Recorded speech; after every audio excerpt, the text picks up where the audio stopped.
আসসালামু আলাইকুম ওয়া রাহমাতুল্লাহ। যে আমল করলে আপনার জীবন থেকে দরিদ্রতা দূর হবে। আল্লাহ তাআলা বলেন, নিশ্চয়ই মানুষকে সৃষ্টি করা হয়েছে অস্থির করে। যখন তাকে বিপদ স্পর্শ করে তখন সে হয়ে পড়ে অতিমাত্রা উৎকণ্ঠিত।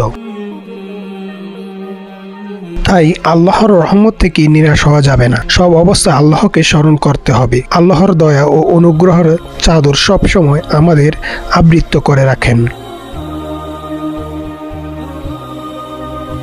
রাব্বুল আলামিন দুনিয়ার ব্যবস্থাপনা ঠিক রাখার জন্য বিভিন্ন ধরনের মানুষ সৃষ্টি করেছেন। কাউকে গরিব বানিয়েছেন, কাউকে ধনী বানিয়েছেন। তুলনামূলক গরিবরাই বেশি অর্থভাবে পড়েন।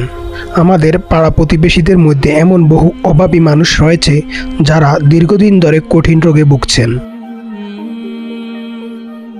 অর্থভাবে চিকিৎসা করাতে পারছেন না, ইচ্ছা থাকা সত্ত্বেও ছেলেটাকে পড়ালেখা করাতে পারছেন না এবং মেয়েটাকে বিয়ে দিতে পারছেন না। এমন অভাবী মানুষের অভাব নেই। সেই অভাবী মানুষের অভাব দূর করার জন্য কোরআন হাদিসে বহু আমলের উল্লেখ রয়েছে।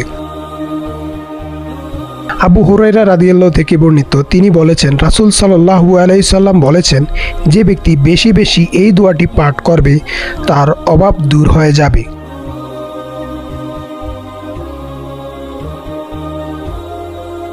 দোয়া, আল্লাহুম্মা ইন্নী আউযু বিকা মিনাল ফাকরি ওয়াল কিল্লাতি ওয়া জিল্লাতি ওয়া আউযু বিকা মিন আন আজলিমা আও উজলিমা। অর্থ, হে আল্লাহ, আমি আপনার কাছে আশ্রয় চাই দরিদ্রতা থেকে এবং আপনার কম দয়া থেকে ও অসম্মান থেকে, এবং আমি আপনার কাছে আরও আশ্রয় চাচ্ছি কাউকে জুলুম করা থেকে অথবা কারো দ্বারা অত্যাচারিত হওয়া থেকে।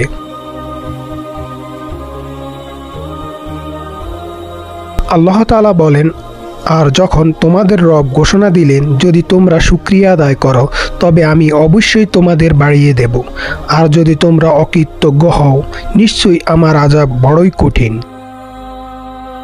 হযরত আবু হুরায়রা রাদিয়াল্লাহু হতে বর্ণিত, রাসূল সাল্লাল্লাহু আলাইহি সাল্লাম বলেছেন, হে আদম সন্তান, আমার ইবাদতের জন্য তুমি ঝামেলা মুক্ত হও। আমি তোমার অন্তরকে প্রাচুর্য দিয়ে ভরে দেব এবং তোমার দারিদ্রতা গুছিয়ে দেব, আর যদি তা না করো তবে তোমার হাত ব্যস্ততায় ভরে দেব এবং তোমার অভাব দূর করব না।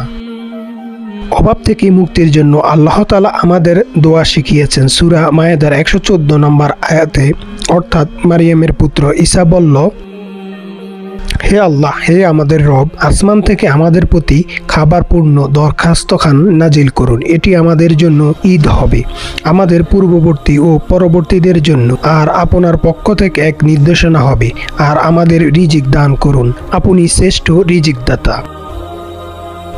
এছাড়াও যেসব কাজ অভাব থেকে মুক্ত করে, আল্লাহ ভীতি ও সর্ব অবস্থায় আল্লাহর উপর ভরসা রাখা, পরিবার আত্মীয়তার সম্পর্কে অটুট রাখা, নিজের ভুলের জন্য আল্লাহর কাছে ক্ষমা চাওয়া, বেশি বেশি ইস্তেগফার পড়া, এতিম মিসকিনদের সঙ্গে সুন্দর আচরণ করা, আল্লাহর রাস্তায় ব্যয় করা, নামাজের জন্য দুনিয়ার সব ব্যস্ততা দূর রাখা, আল্লাহর রাস্তায় বের হওয়া, তাড়াতাড়ি বিয়ে করা, আল্লাহ তাআলার কাছে অভাব মুক্তির জন্য দোয়া করা।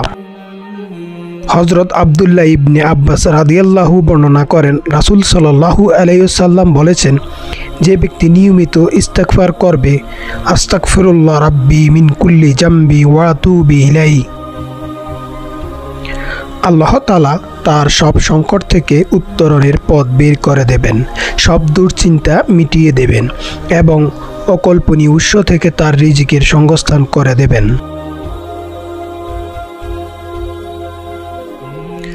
আত্মীয়দের সঙ্গে সুসম্পর্ক রাখা, তাদের সঙ্গে ভালো আচরণ করা, মাঝে মধ্যে সাক্ষাৎ করে আসা। হযরত আবু হুরায়রা রাদিয়াল্লাহু বললেন, আমি প্রিয় নবী সাল্লাল্লাহু আলাইহি সাল্লামকে বলতে শুনেছি, যে ব্যক্তি তার জীবিকা প্রশস্ত করতে চায় এবং বাড়াতে চায় তার আয়ু, সে যেন আত্মীয়দের সম্পর্ক রক্ষা করে। হাদিসে রয়েছে, একবার হযরত আনসার রাদিয়াল্লাহু রাসূল সাল্লাল্লাহু আলাইহি সাল্লামের সঙ্গে বসা ছিলেন। এমন সময় এক ব্যক্তি এসে নামাজ আদায় করল এবং নিচের এই দোয়াটি পাঠ করল,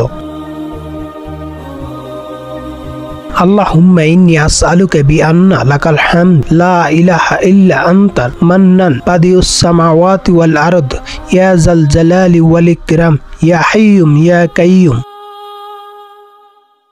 অর্থ, হে আল্লাহ, আমি তোমার কাছে প্রার্থনা করি, তুমি তো সব প্রশংসার মালিক, তুমি ছাড়া কোনো উপাস্য নেই, তুমি দয়াশীল, তুমি আকাশসমূহ ও পৃথিবীর একমাত্র সৃষ্টিকর্তা, হে মহান সম্রাট ও সর্বোচ্চ মর্যাদার অধিকারী, হে চিরজীব, হে সর্বময় ক্ষমতার অধিকারী।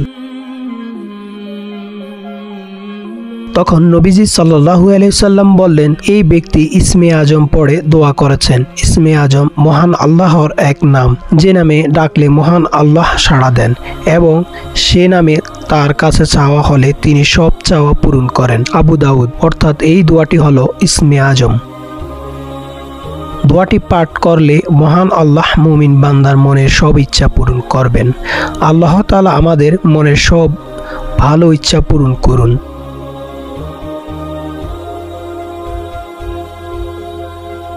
আমিন।